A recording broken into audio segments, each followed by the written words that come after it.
மிதுன ராசிக்கு வராரு குரு பகவான். குரு பயிற்சி அடைந்து மிதுன ராசிக்கு வராரு. மிதுனத்துக்கு வந்தீங்கன்னா நிக்கிற இடத்தோட ஒரு பார்வைக்கு தான் பலன் அதிகம்.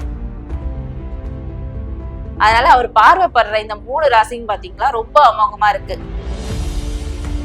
சில பேர் நகையை மீட்டி எடுத்துட்டு வந்ததுக்கு அப்புறம் திரும்ப நகை அடைக்கடைக்கு போகுதுன்னு சொல்லிட்டு நிறைய பேர் கேட்டுட்டு தான் இருக்காங்க. அது என்னன்னா, நகையை மீட்டி எடுத்துட்டு வந்தோடனே இந்த குரு பார்வையில பாத்தீங்கன்னா கண்டிப்பா லாபம், நல்ல லாபம் கிடைக்கும். ஜாக்பாட்னு கூட சொல்லலாம்.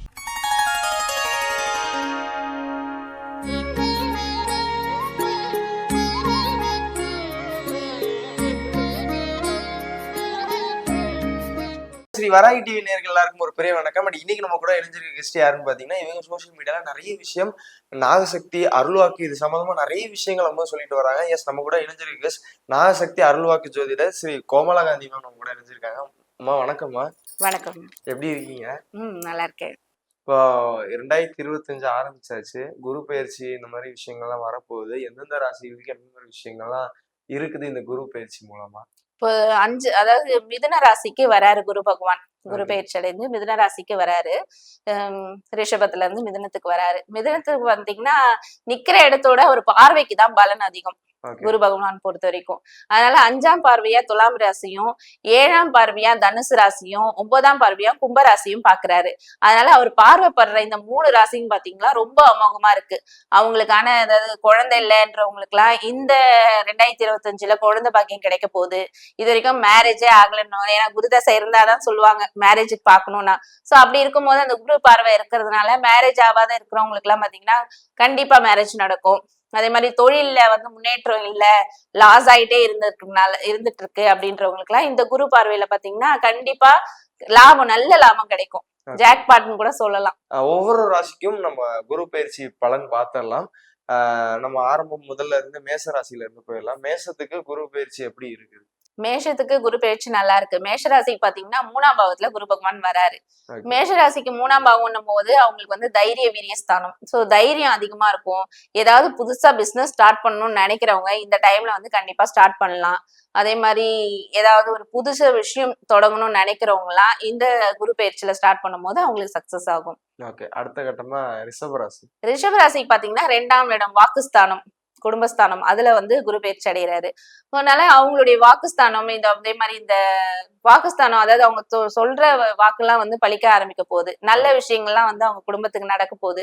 அதாவது அவங்களுடைய ஒரு ஆதங்கம் இருக்கும், நான் சொல்ற விஷயத்த யாருமே கேட்க மாட்டேன்றாங்க, யாருமே புரிஞ்சுக்க மாட்டேன்றாங்களே அப்படின்னு சொல்லிட்டு அந்த ஒரு ஆதங்கம் இருந்துட்டு இருக்கும் இவ்வளவு நாள் ரிஷபராசிக்கு. இப்ப இந்த குரு பயிற்சியில பாத்தீங்கன்னா அவங்க சொல்றத மத்தவங்க கேட்க ஆரம்பிப்பாங்க.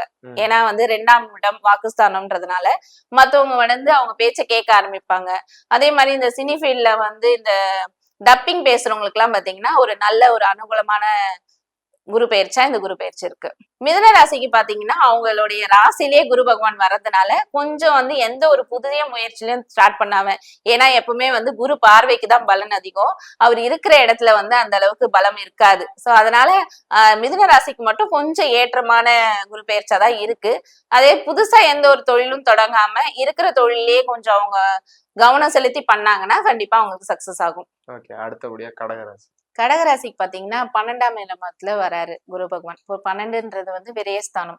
அதாவது வீட்டுல சுப நிகழ்ச்சிகள் எல்லாம் அவங்களுக்கு நடக்க ஆரம்பிக்கும். விரயஸ்தானம்னாலும் அது சுப விரயமா அவங்க கண்டிப்பா மாத்தத்துக்கான யோகம் தான் குரு பயிற்சியில கொடுக்குது அவங்களுக்கு. அதனால வீட்டுல சுப நிகழ்ச்சிகள், அதாவது மேரேஜ் ஆகாதவங்களுக்கு மேரேஜ் நடக்கிறதுக்கான அந்த யோகம், அதே மாதிரி சீமந்தம் பண்றது, இந்த மாதிரி சுப நிகழ்ச்சிகள், வீட்டுல ஏதாவது பொண்ணு இருந்தா அவங்க ஏஜ் அட்டன் பண்றது, இந்த மாதிரி ஒரு விஷயங்கள்லாம் இந்த குரு பயிற்சியில அவங்களுக்கு நடக்குது. ஓகே, சிம்மராசி. சிம்மராசிக்கு பாத்தீங்கன்னா அவங்களுக்கு 11ஆம் இடத்துல வருது லாபஸ்தானம். 11னாவே லாபம்னு சொல்லுவோம். அதே மாதிரி லாபஸ்தானத்துல குரு பயிற்சி அடையறதுனால அவங்களுக்கு பிசினஸ்ல இவ்வளவு நாளா இருந்த அந்த லாஸ் ஆயிட்டு இருக்கிறதெல்லாம் பாத்தீங்கன்னா இப்போ அவங்களுக்கு கை கூடி எல்லாமே லாபமா அடைய போறாங்க. கன்னிராசி. கன்னிராசிக்கு பாத்தீங்கன்னா 10ஆம் இடமான தொழில் ஸ்தானத்துல வராரு குரு பகவான்.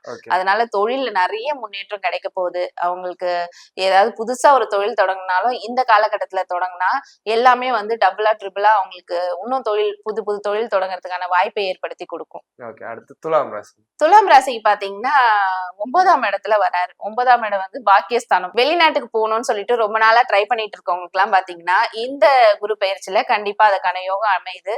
கண்டிப்பா உங்களுக்கு வெளிநாட்டுக்கு போறதுக்கான யோகம் கண்டிப்பா கிடைக்கும். அதே மாதிரி ஏதாவது உங்களுக்கு வராத இவ்வளவு நாட்களா வராத இருந்த சொத்துக்கள் எல்லாம் பாத்தீங்கன்னா இப்ப உங்களுக்கு கைகூடி வரதுக்கான யோகம் அமையுது. விருச்சிக ராசி. விருச்சிக ராசிக்கு பாத்தீங்கன்னா 8ஆம் இடத்துக்கு வராரு குரு பகவான்.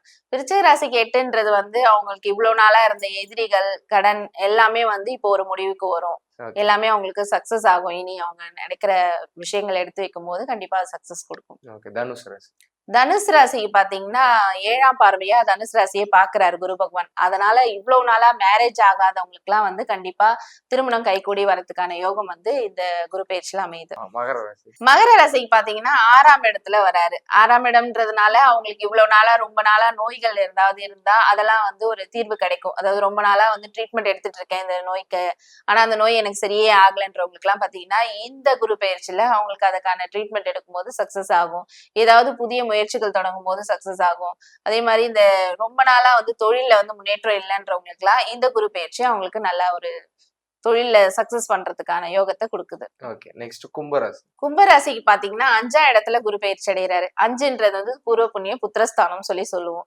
அப்போ புத்திரஸ்தானம் வந்து இவ்வளவு நாளா குழந்தை இல்லாதவங்களுக்கு எல்லாம் பாத்தீங்கன்னா குழந்தை பாக்கியம் கை கொடுறதுக்கு இந்த குரு பயிற்சி அவங்களுக்கு வாய்ப்பா இருக்கு. ஓகே, மீன ராசி.